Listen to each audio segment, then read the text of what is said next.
रोचक कहानी भीमापुर गांव की है। इस गांव में केसरी का एक छोटा सा परिवार रहता था। केसरी बहुत समझदार और सीधा था। वह नगर के सेठ के यहाँ मुंशी का काम करता था, लेकिन उसका सेठ बहुत कंजूस और चालाक था। वे केसरी का वेतन कभी महीने में आधा या बिल्कुल न के बराबर देता था। केसरी की हर दिन उसकी पत्नी कोमल से पैसों को लेकर लड़ाई होती थी। अरे जी सुनो, मैंने तुमको कितने दिनों से सेठ से पैसे लेकर आने को बोला है और तुम हर रोज खाली हाथ लौट कर आते हो। मैं तो रोज बोल बोल कर थक गई हूँ। अरे कोमल, मैं सेठ से हर रोज कहता हूँ कि मेरा वेतन दे दीजिए। मेरी पत्नी ने घर पर पैसे लेकर ही आना कहती है, पर सेठ जी समझते ही नहीं है और बस बात को टाल देते हैं। वो सब मुझे नहीं पता, तुम कल ही सेठ से पैसे लेकर आओ, बस इतना जानती हूँ मैं। फिर अगले दिन केसरी सेठ के घर जाता है। सेठ जी, वो मेरी पत्नी ने घर पे पैसे लाने को बोला है। आज पैसे नहीं दिया तो मुझे घर में घुसने को नहीं मिलेगा। कृपया आज मेरे पैसे दे दीजिए। अरे कैसे, तुमको बोला तो सही। जैसे ही मुझे पैसे मिल जाएंगे मैं तुम्हारे पैसे दे दूंगा। अब बार बार पैसे की बात मत करो और कुछ काम करो। फिर केसरी उदास मन से काम छोड़कर घर चला आया और वहीं रास्ते भर सोचता रहा। अब मैं सेठ के पास नहीं जाऊंगा, मैं उसका काम नहीं करूंगा। तभी रास्ते पर केसरी को साहूकार गोपाल मिलता है।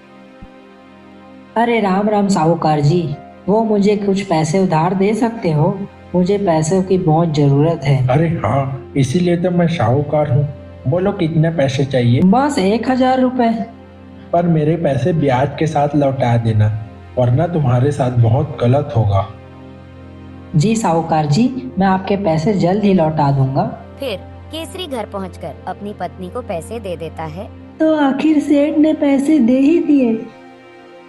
अभी से कैसे बताऊं कि मैंने पैसे कर्ज पे लिए हैं। ऐसे ही लगभग 3-4 दिन हो जाते हैं, पर केसरी काम पर नहीं जा रहा था और उसको पूरे गांव में भी काम नहीं मिल रहा था। जैसे तैसे साहूकार के कर्ज से 1 महीने घर तो चल गया, पर कुछ दिनों के बाद केसरी के घर पे साहूकार गोपाल और उसके साथी आ गए। अरे केसरी, तुमने मेरे पैसे अभी तक वापस नहीं किए हो। अब मैं इतने दिन नहीं रुक सकता। अब मुझे कहीं से भी पैसे दो।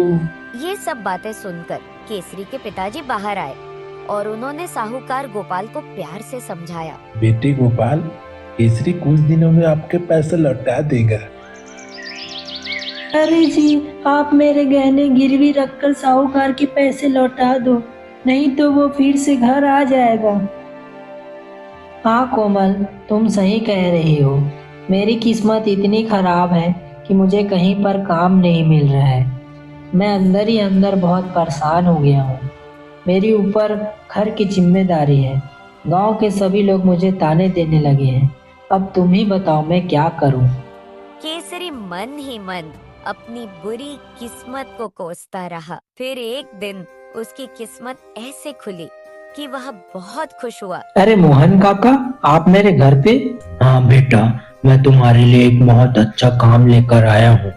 पास के एक गांव में मेरे दोस्त के सब्जी मंडी में मुंशी का काम है। तुम बहुत होशियार हो, ईमानदार हो, इसलिए मैंने तुम्हारे बारे में बात की है। तो तुम काम करोगे और तुमको साथ ही आने जाने का भी पैसा मिलेगा और खाना भी। अरे वाह काका, फिर तो ये काम मैं पक्का करूंगा, क्योंकि मुझे घर की जिम्मेदारी संभालनी है। अगले दिन मोहन काका और केसरी काम पे चले जाते हैं। केसरी सब्जी मंडी में मुंशी का काम अच्छे से करता है। 1 महीने बाद केसरी को अपने काम की पहली वेतन मिलती है।